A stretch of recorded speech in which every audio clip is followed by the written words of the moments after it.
নরেন্দ্র মোদি না, তার নামটা আমরা পূর্বেও বলেছি যে গুজরাটের কসাই।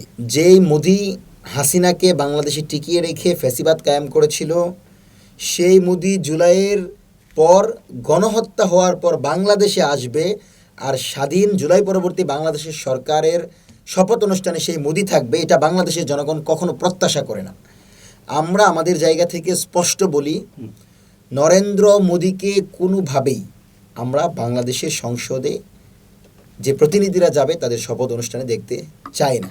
বাংলাদেশের জনগণের ভোটে নির্বাচিত তারেক রহমান অবশ্যই নরেন্দ্র মোদিকে বাংলাদেশের জনগণের প্রতিনিধি শপথ অনুষ্ঠানে কোনোভাবে আনবেন না। তিনি যদি আনেন, আমরা মনে করব তিনি জুলাইয়ের 2000 প্রাণের সাথে বিশ্বাসঘাতকতা করেছেন। এই যে নির্বাচনটা হলো, এই নির্বাচনকে আপনার দৃষ্টি থেকে আপনি কিভাবে দেখছেন? দেখেন, ত্রয়োদশ জাতীয় সংসদ নির্বাচন হয়ে গেল এবং এই নির্বাচনের জন্য আমরা মনে করি আবু সাইদ ওয়াসিম মুগদের রক্ত দেওয়ার মাধ্যমে আমরা এই নির্বাচনের পরিবেশ নিশ্চিত করতে পেরেছি। আমরা জুলাই পরবর্তী বাংলাদেশে মানুষের অধিকার আদায়ের কথা বলেছি এবং আমরা চেয়েছি এমন একটা নির্বাচন হোক যে নির্বাচনের মাধ্যমে বাংলাদেশের জনগণের প্রতিনিধি সংসদে যাবে। এবং ত্রয়োদশ জাতীয় সংসদ নির্বাচন হয়ে গেল, এখন বিভিন্ন অনিয়ম, রাজনৈতিক দলগুলোর বোঝাপড়ায় বিভিন্ন বিষয়কে সামনে রেখে আমরা এখন মনে করছি যে এই নির্বাচন জনগণের ভোটাধিকার প্রয়োগ হয়েছে, কিন্তু ফলাফলের ক্ষেত্রে 100% স্বচ্ছতা হয় নাই। সেই জায়গা থেকে আমরা মনে করি কোনো একটা অংশ হয়তো ষড়যন্ত্রমূলকভাবে ফলাফলে ইঞ্জিনিয়ারিং করেছে, কিন্তু নির্বাচনের পরিবেশ যথেষ্ট সুষ্ঠু ছিল এবং ব্লাডি ইলেকশনের পরিবর্তে আমরা একটা সহিংসতাহীন সুন্দর একটা নির্বাচন পেয়েছি। তবে জনগণের সম্পূর্ণ কাঙ্ক্ষিত ফলাফল অর্জিত হয়নি, যেহেতু বিরোধী দলীয় যে সকল জোট ছিল জামাতের নেতৃত্বে, সেই জোট ফলাফল মেনে নিয়েছে এবং সরকার দল ইতিমধ্যেই মন্ত্রিপরিষদ গঠনের সিদ্ধান্ত নিয়েছে। সেই জায়গা থেকে আমরা মনে করি আগামীর বাংলাদেশে এই সরকারের নেতৃত্ব দেবে, অর্থাৎ জাতীয়তাবাদী দল বিএনপির নেতৃত্বাধীন একটি সরকার আসতে যাচ্ছে এবং জামাত প্রধান বিরোধী দল হবে। পাশাপাশি তরুণদের একটা বিরাট অংশ এখানে বের হয়ে এসেছে যারা সংসদে যাবে। আমরা আশা করব তারা সংসদে গিয়ে জুলাইয়ের কথা বলবে, বাংলাদেশের জনগণের কথা বলবে। আমরা কোনোভাবে এটা প্রত্যাশা করি না যে ছাত্র উপদেষ্টারা যেভাবে কলঙ্কিত হয়েছে, দুর্নীতিগ্রস্ত হয়েছে, ছাত্র প্রতিনিধিরা সংসদে যাওয়ার পর কোনোভাবে দুর্নীতিতে জড়াবে, এটা আমরা প্রত্যাশা করি না। এখন নির্বাচন যেহেতু হয়ে গিয়েছে এবং বিরোধী দল যেহেতু এখানে সমর্থন দিয়ে দিয়েছে, সেই জায়গা থেকে আমরা মনে করি সবাইকে ফলাফল মেনে নিয়ে আমরা নতুন বাংলাদেশের দিকে অগ্রসর হব। কোনোভাবেই সরকারি দল বাংলাদেশের কোনো জনগণের উপর কোনো মত চাপিয়ে দেওয়ার চেষ্টা করবে না, এটা আমাদের প্রত্যাশা। কারণ এই নির্বাচনের জন্য 2000 ভাই বোন রক্ত দিয়েছেন এবং এই নির্বাচনের পূর্বে আমরা লক্ষ্য করেছি যে আওয়ামী লীগ সহ ফ্যাসিস্টদের একটা বড় অংশ দেশকে অস্থিতিশীল করার জন্য পায়তারা করছিল। সেই জায়গা থেকে নির্বাচিত সরকারের প্রধান এবং প্রথম দায়িত্ব হবে যে কোনো মূল্যে ফ্যাসিস্ট শক্তিদেরকে, আওয়ামী লীগ, 14 দল, বাকশালী, মুজিববাদী যে কোনো শক্তিকে বাংলাদেশে কোনোভাবে স্পেস দেওয়া যাবে না। এবং এই নির্বাচনকে প্রশ্নহীন এবং স্বচ্ছ, অবাধ, নিরপেক্ষ প্রমাণের লক্ষ্যে বিরোধী দল যে অভিযোগগুলো করবে সেগুলো স্বাধীন তদন্ত কমিশনের মাধ্যমে সেগুলো তদন্ত হয়, তার জোর দাবি জানাচ্ছি। সর্বোপরি নির্বাচনের পরিবেশ সুষ্ঠু ছিল, ফলাফল কিছুটা ইঞ্জিনিয়ারিং হয়েছে বলে আমরা আশঙ্কা করছি। 71-এর মুক্তিযুদ্ধ এবং জুলাই, এই দুটোকে আপনারা কি মিলিয়ে ফেলবেন নাকি আলাদা রাখবেন, নাকি ঊর্ধ্বে রাখছেন আপনারা জুলাইকে? ঊর্ধ্বে রাখা আমরা বলবো না, আমরা বলবো যে প্রত্যেকেই স্বকীয় প্রেক্ষাপটে তৈরি হয়েছে। 71 পাক হানাদার বাহিনী থেকে বাংলাদেশের জনগণকে মুক্তি দিয়েছে। হাজার হাজার লক্ষ লক্ষ মানুষের রক্তের বিনিময়ে আমরা নতুন বাংলাদেশ পেয়েছি, যেই বাংলাদেশে আমরা একটা ভূখণ্ড পেয়েছি, একটি পতাকা পেয়েছি এবং কথা বলার সুযোগ তৈরি হয়েছে। কিন্তু 71 পরবর্তীতে সেই 71-এর যোদ্ধারাই 71কে কুক্ষিগত করতে গিয়ে দিল্লির আধিপত্যকে প্রশ্রয় দিয়ে বাংলাদেশকে একটি গোলামির জিঞ্জিরে আবদ্ধ করেছিল এবং আমরা দেখেছি 71 পরবর্তী বাংলাদেশে জনগণ তার অধিকার পায়নি।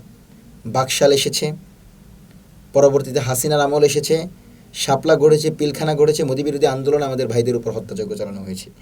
সেই জায়গা থেকে আমরা 71-এর পূর্ণাঙ্গ স্পিরিটের আলোকে, ৭১-এর চাওয়া পাওয়ার আলোকে আমরা বাংলাদেশ সাজাতে পারি নাই।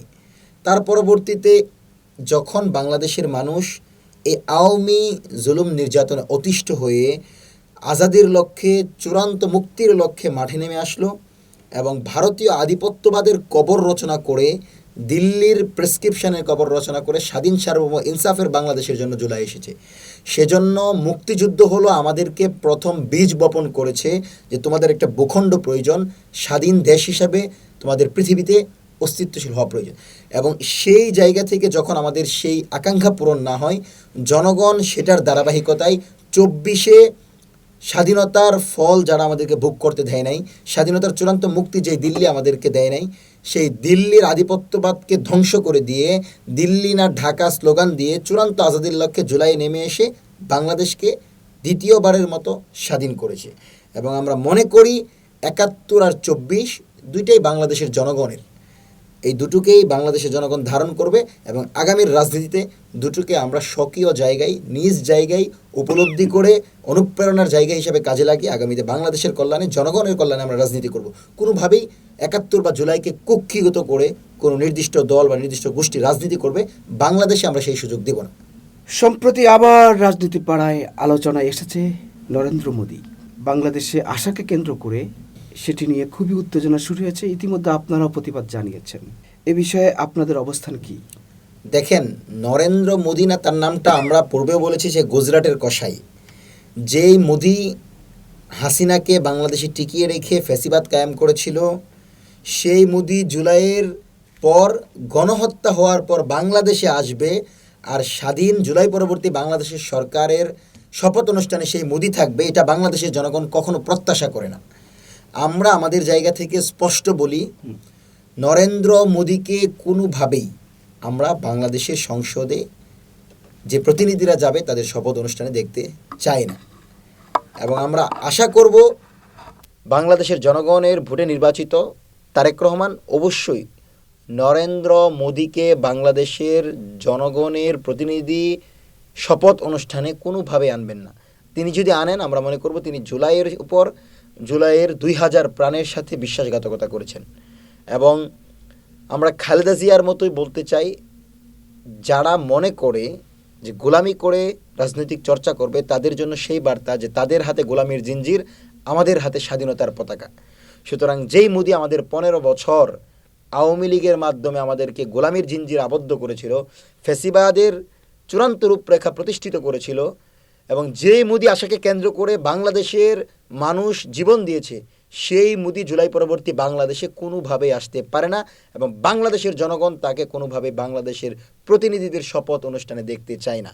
আমরা এই সিদ্ধান্তের তীব্র নিন্দা এবং প্রতিবাদ জানাই এবং মাঠে থেকে মোদী যেন কোনোভাবে বাংলাদেশে আসতে না পারে সেটা নিশ্চিত করবো ইনশাল্লাহ। দেখেন, আজকে যদি আমরা ভুলে যাই যে ১৮ সালে মোদীর আশাকে কেন্দ্র করে বাংলাদেশের মানুষ জীবন দিয়েছে, তারা জানিয়ে দিয়েছে গুজরাটের কসাই, বাংলাদেশ বিরোধী মোদীকে কোনোভাবেই বাংলাদেশের জনগণ বাংলাদেশের মাটিতে দেখতে চায় না। এবং সেখানে আমরা দেখেছি যে আওয়ামী লীগেরও অনেকের সম্পৃক্ত ছিল, তারাও এটার প্রতিবাদ করেছে যে কসাই মোদী বাংলাদেশে আসতে পারবে না।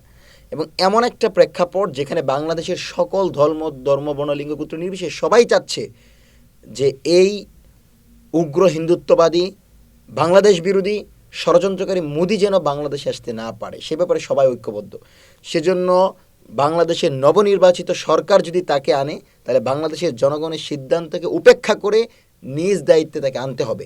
এবং এটা যদি করে, আমরা মনে করব দলগতভাবে তারা দিল্লির আধিপত্য করছে। এবং জুলাইয়ের মাটিতে আমরা স্পষ্ট বলছি, কোনোভাবেই কোনো আধিপত্যবাদী শক্তি, বাকশালী মুজিববাদী শক্তির মতো কোনো বহিরাষ্ট্রের আনুগত্য স্বীকার করে বাংলাদেশের জনগণের রায়ের বিপরীতে কাজ করবে আর আমরা বাংলাদেশের জনগণ তা মেনে নিব, সেই দিন এখন আর নেই। ২০০০ ভাইয়ের রক্ত, তাজা রক্ত বাংলাদেশের জমিনে, এই জমিনে কোনোভাবেই গুজরাটের কসাইকে আমরা আসতে দিব না, এটা আমাদের পরিষ্কার বার্তা। আশা করি নবনির্বাচিত প্রতিনিধিরা এবং জাতীয়তাবাদী দল বিএনপি বিষয়টি বিবেচনা করে এই সিদ্ধান্ত থেকে সরে আসবে।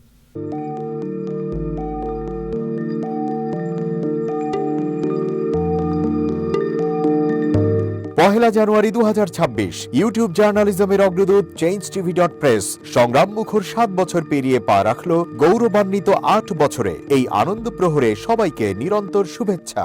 আমি নিজেকে ধন্যবাদ মনে করি, আমি সৌভাগ্যবান চেঞ্জ টিভির পক্ষ থেকে আমার সাক্ষাৎকার নেওয়ার জন্য তারা আসছেন এবং চেঞ্জ টিভি দীর্ঘ 8 বছর ধরে এই কাজগুলি করছে। আমি তারা অনেক ভালো কাজ করেছেন, দেশের মানুষের সুখ দুঃখের কথা প্রত্যক্ষ তুলে ধরছেন।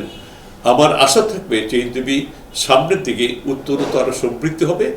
একটাই শুধু আমাদেরকে উপদেশ দিতে চায় তাদের কাছে, সেটা হচ্ছে সত্য কথাটা মানুষের সামনে তুলে ধরা, মানুষের ভিতরে কি চায় তাদেরটা তুলে ধরা, মানুষের প্রত্যাশা তুলে ধরা এবং মানুষের মধ্যে এই যে দেশাত্মবোধটা এবং সত্যবাদীটা এটা জাগরণ করে চেঞ্জ টিভির সামনে থেকে এগিয়ে যাবে।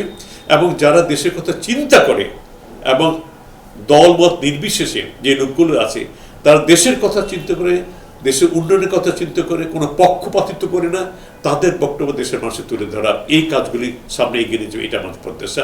অনেক ধন্যবাদ আপনাদেরকে, দেশবাসীকে, দেশবাসী সবাইকে আমি ধন্যবাদ জানাচ্ছি। changeTV.press এক ফোঁটা হলুদ নেই।